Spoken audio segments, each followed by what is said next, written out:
Olá, meus amores, tudo bem com vocês? Como vocês estão? Hoje nós teremos mais uma aula de geografia e vamos continuar a unidade 7. Grupos populacionais do Brasil.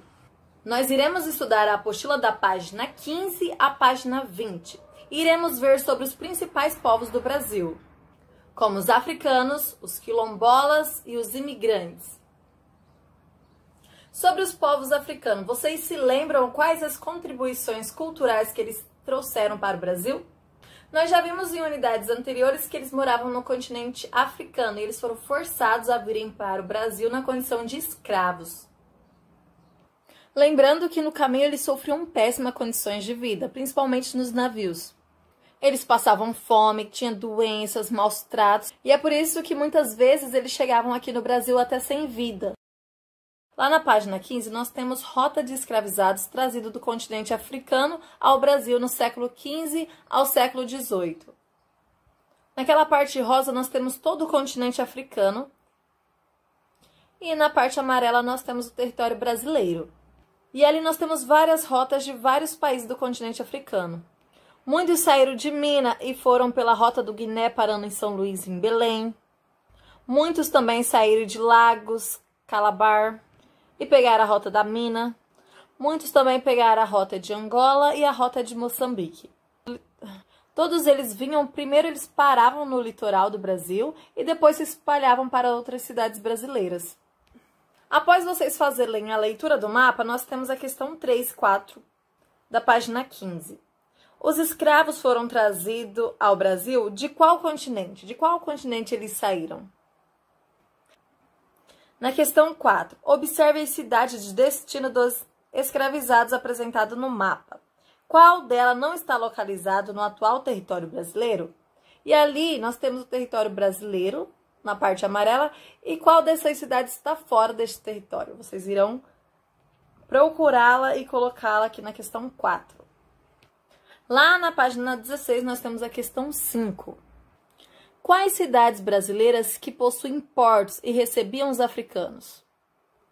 Então, quando eles saíam do continente africano, em quais cidades eles desembarcavam? A maioria dos africanos que estavam na condição de escravizado era levada às áreas de lavouras. Eles trabalhavam principalmente no engenho de cana-de-açúcar e na fabricação de produtos derivados dela, como a rapadura.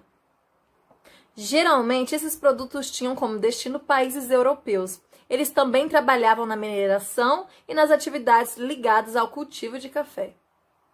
Então, por um período muito grande, os europeus iam até o continente africano, pegavam as pessoas de lá e obrigavam elas a trabalhar nas fazendas, como mineração de café, cana-de-açúcar, entre outros. E com o estímulo da vinda de imigrantes e com a abolição da escravidão, que foi em 1888, a mão de obra foi substituída por imigrantes, principalmente os imigrantes europeus. Então, após deles decretarem o fim da escravidão, os fazendeiros eles começaram a dar prioridade para os imigrantes, em vez de escolherem os africanos que antes eram escravizados. Além disso, eles achavam muitas outras formas de discriminar os negros que vinham da África. Depois da escravidão, tudo ficou mais ruim na vida deles. Então, eles não tinham muita oportunidade de emprego, não tinham muitas condições dignas de sobrevivência. Isso foi logo assim que foi proibida a escravização e que nós sofremos até os dias atuais. Muitas dessas pessoas que foram obrigadas a saírem do continente africano para vir trabalhar no Brasil, eles não aguentavam a condição de serviço, dos maus tratos, e muitos deles decidiam fugir da fazenda. Então, para eles voltarem a viver do modo que eles viviam no outro continente e também não deixar suas tradições para trás, eles fugiam. E muitos deles fugiam para o mesmo lugar onde foi formando as pequenas aldeias. E essas aldeias se chamavam quilombos. Então, no Brasil, foi criado muitos quilombos. Atualmente, em muitos deles ainda vivem comunidades que herdaram os hábitos, as tradições e os valores do passado. Lá na página 17, nós temos o mapa Brasil, comunidades quilombolas atuais. Naquela parte vermelha, nós temos todo o território brasileiro e aquelas partes em roxo, como nós vemos na legenda, é as áreas com ocorrência de comunidades quilombolas. Então, nós vemos que no Brasil nós temos um número muito grande de quilombos ainda. E olha lá, onde está a maior parte concentrada. Tirando o estado do Acre, nós temos comunidades quilombolas em toda a parte do Brasil. E lá embaixo nós temos algumas questões. A questão 6. Em qual estado é possível encontrar uma grande área contínua com a presença de comunidade quilombola? Na questão 7, o estado em que você vive apresenta áreas com presença de comunidades quilombolas? Se sim, o que você sabe sobre elas? E mais embaixo, na página 18, nós temos Conheça a líder, Dandara dos Palmares.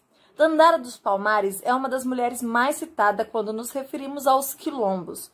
Ela foi uma guerreira e uma das líderes femininas nas lutas pela resistência dos quilombos durante o período colonial. Pouco se sabe sobre suas origens, mas é muito provável que Dandara tenha nascido no Brasil e vivido nos quilombos dos Palmares desde criança. Então, nós vimos que como os principais grupos populacionais do Brasil, nós temos indígenas, os africanos, os quilombolas e nós também temos imigrantes. E nós vimos que no Brasil nós recebemos um número muito grande de imigrantes. Eles saíam do seu local de origem e vinham para o Brasil. E com isso ele trazia suas características, os costumes de lá, as comidas de lá, a sua língua materna, tradições. E isso contribuiu para que o Brasil tornasse um país multicultural, com várias culturas.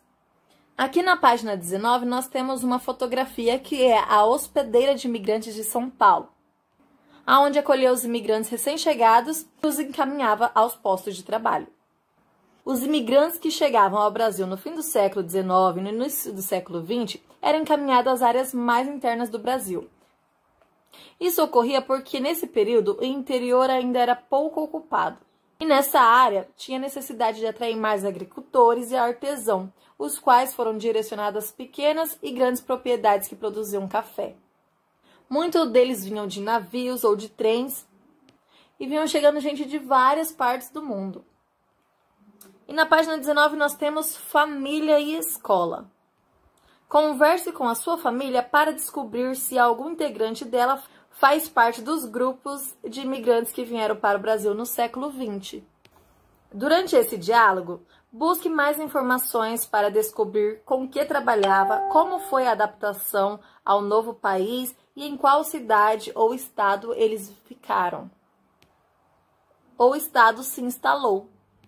E se vocês não têm casos de imigrantes na família, peça ajuda de um adulto para pesquisar. Vocês podem buscar o relato sobre um vizinho ou amigo.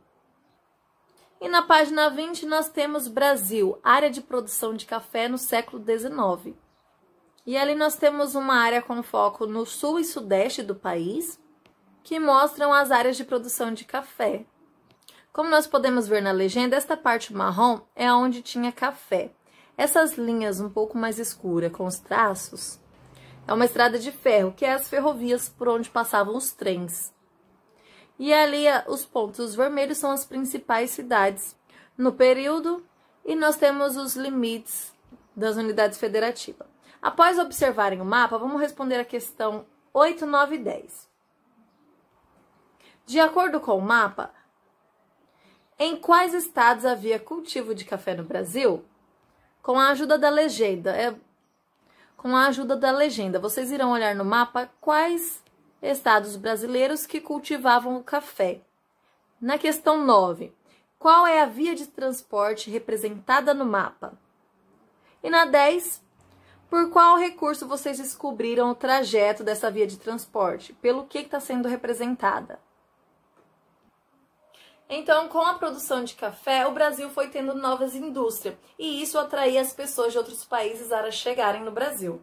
E com isso, os italianos, espanhóis, os portugueses, eles foram chegando para trabalhar nessas empresas como operário. E cada vez mais o Brasil vinha tendo mais imigrantes. Então, meus amores, essa foi a nossa aula de hoje. Boa leitura para vocês, boa atividade, boa compreensão do conteúdo. Um beijo e até a próxima aula.